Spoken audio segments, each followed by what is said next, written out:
I tried to warn them, told them it was coming, but they ain't ready for it. They ain't ready for it. They ain't ready for it. They tried to knock it, but they couldn't stop it, cause they ain't ready for it. They ain't ready for it. They ain't ready for it. Yo, what's happening? Hey, it's your boy J Money, and welcome back to another episode of Generation Motivation, the show. A very, very special episode today.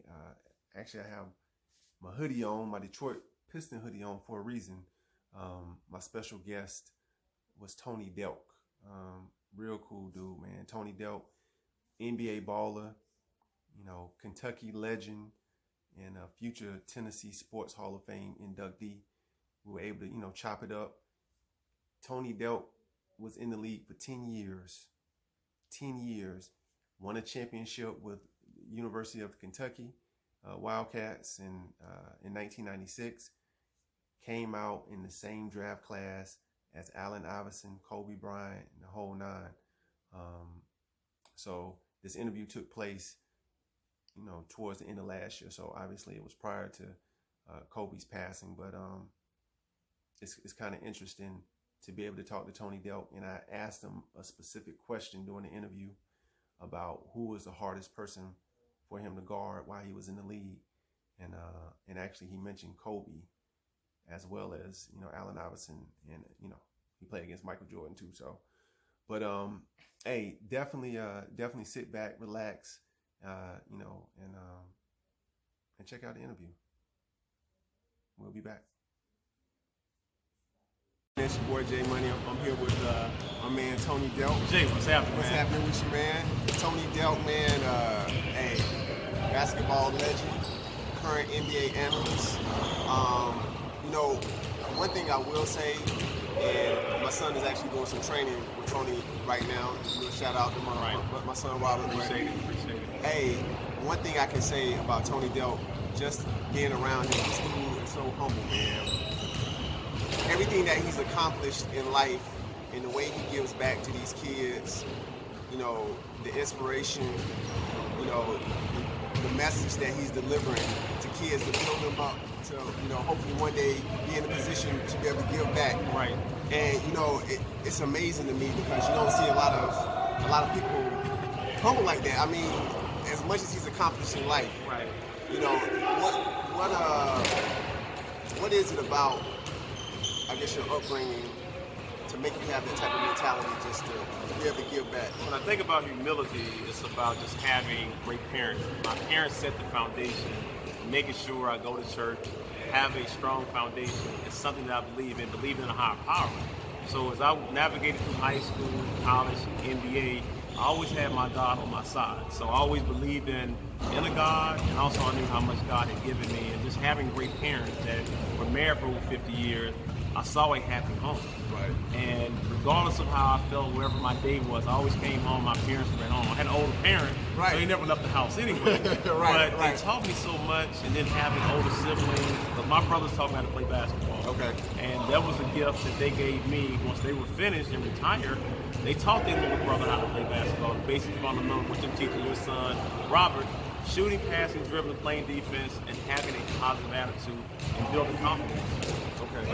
What was it about the game of basketball that just kind of drew you in and kept you there? Because, like I said, I mean, just seeing how you're giving back now. Right. For you to have, accomplished so much, college, NBA. Right. What is it about basketball that still has that It's just a love. I fell in love with basketball. Basketball was my first love. Okay. And a lot of people don't understand there's a difference between liking and loving something. I fell in love with basketball. Right. So it was something I wanted to do throughout the day. So waking up in the morning, afternoon, evening, I played basketball. This was my getaway. Even as I've gotten older, at 44, I still like to walk in the gym, shoot around, and it kind of gave me a peace of mind. So this was my happy medium when I wanted to get away from the stress and what was going on in my life outside my life. Basketball always brought me happiness.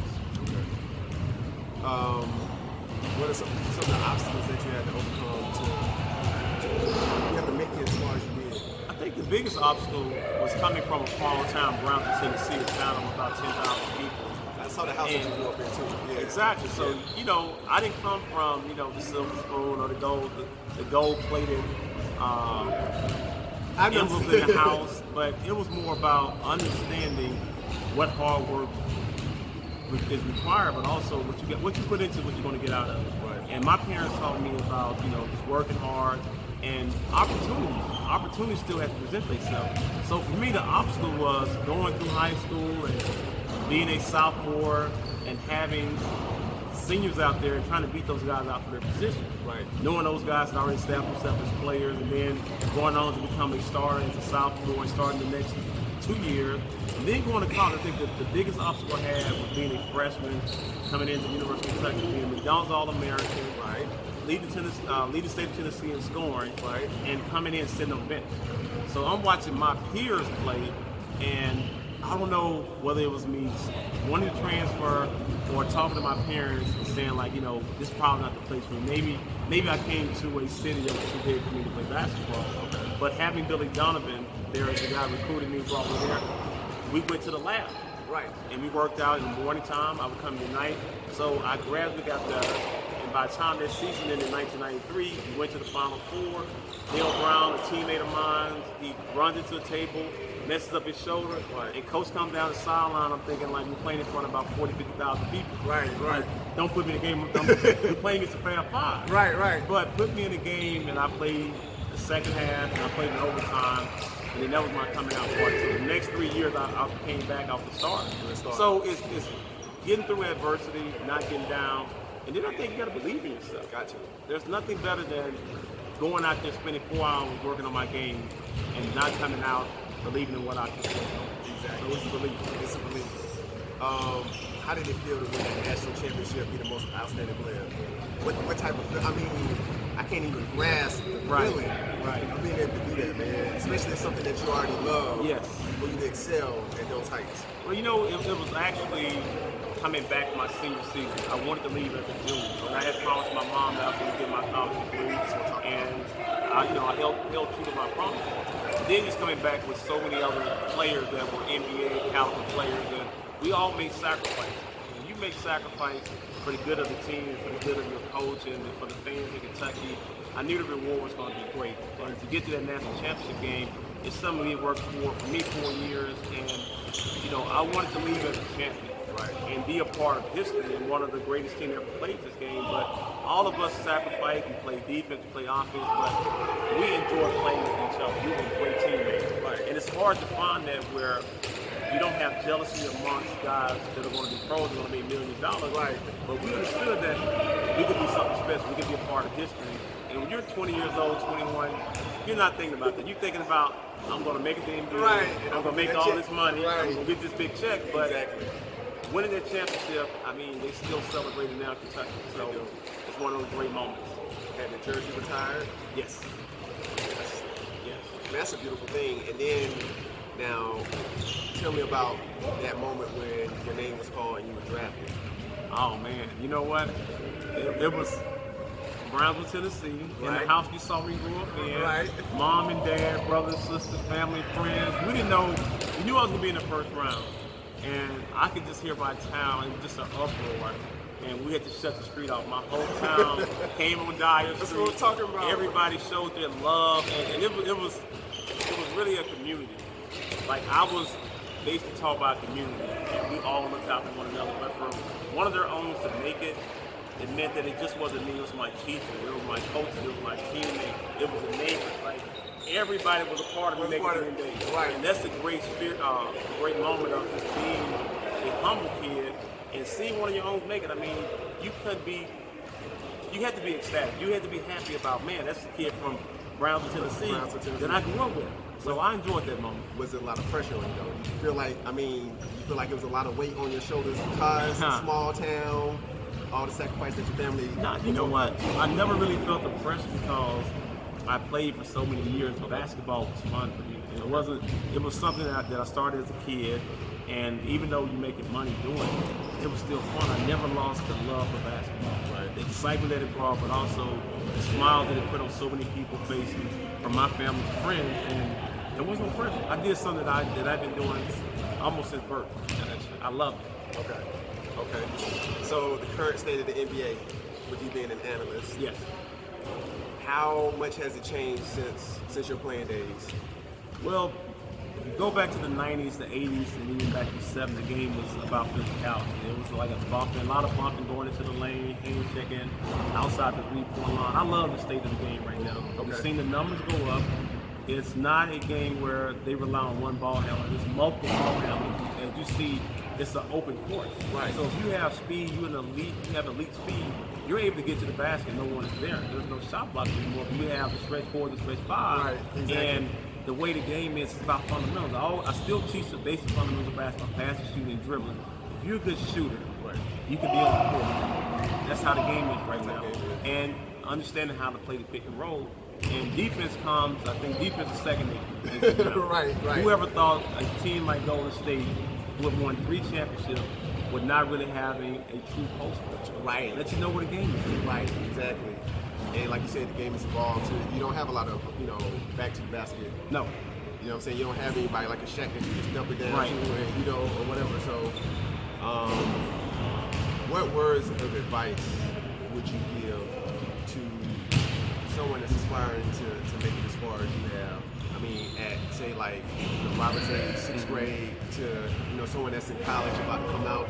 What just You have to love this game like you love your parents. And I know every kid loves their parents. They might love mom more than dad. So I'm a dad. Okay. It might be more love towards mom than something. I can accept you that. can accept it, right? But at the end of the day, you got to live in this gym. You got to spend countless hours in this gym. And it can't be parent and coach. You got to have some self-motivation. Yes. You got to want to come in here, work on your ball handling for hours, shooting for hours, passing for hours. And then when you step on the court, you got to want to compete and be the best player ever.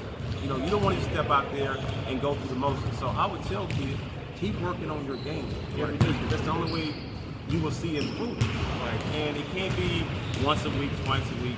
I dedicated my life to basketball 7 days a week. And even on the days where it might rain, I still would get on my bike, I would walk. If it was cold outside, I made a way to that gym. Dedication, kids, Yes. dedication. Yes, believe. And it does not come overnight. Trust me, it does not come overnight. And good, it's nice you're saying it too, because if you think about when I started playing basketball at 5, I made it to the NBA when I was 22. Wow. So you're looking at 17 years. 17 years. 17 years to make it to the next level. So don't ever get discouraged. Believe in yourself. Keep working on your game. Listen to your parents. That's the most important thing, because if basketball doesn't work out, make sure you get an education. That's something you can always fall back on. And opportunities will present themselves. You have to go out there and find them, and sometimes they will find you. Who was the toughest person you had to guard in the NBA? There's 2 people. I would say I got a chance to guard Kobe Bryant. Okay. He was a tough guard.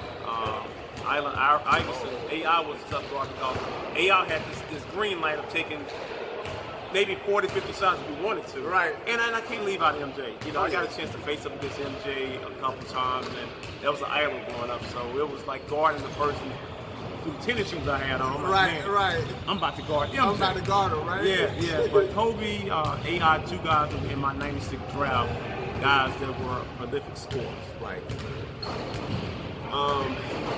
Last question. Who's your favorite? I know this might be a tough one. Who's your favorite? With him being the analyst, who is your favorite player right now in the league? I like the humble Steph Curry is a guy I got a chance to spend a little time with at a charity golf tournament, Clay Thompson. Both guys are humble guys. I like humble players that are approachable. And even LeBron is an approachable guy. You don't see LeBron with 15, 20 bodyguard security. I mean, he's big. He's probably going to be bigger than most of them anyway. Right. But just a good guy. A good guy that's approachable. He talks to fans. He's not a guy that you wonder, like, God, how can I get close to him? I mean, so I always like guys that understood that fans make them who they are. You need fans. You need them. So without fans, you don't have that fame. And I think sometimes entertainers and athletes, they forget that everybody started from somewhere. You didn't just make it to the top overnight. Right. So don't forget the people that helped you get there. Exactly. You know what? Hey, I definitely appreciate you taking the time. Anytime. I don't want to take up too much time. This man, he's a busy man. Schedule is really tight. Analyst, Hey, you have the wine. I have the wine. I have a book came out. The foundation. Foundation. Working on my daughter's foundation. Tony Delk Basketball Academy. Yes. So I stay busy. You stay busy. And then I'm a dad on top of all And then that. he's a dad on top of that, man. Hey, it's a blessing to be able to meet you, man. Thank you. And, Appreciate it. take that time. And, hey, I really want you to listen to the words that this man has spoken, man, because he's been there. He's lived it from a toddler all the way to an NBA star, analyst, giving back, man. That's what it's all about. That's the cycle. That's the cycle. More people need to be able to understand that it takes work to be able to get to this level.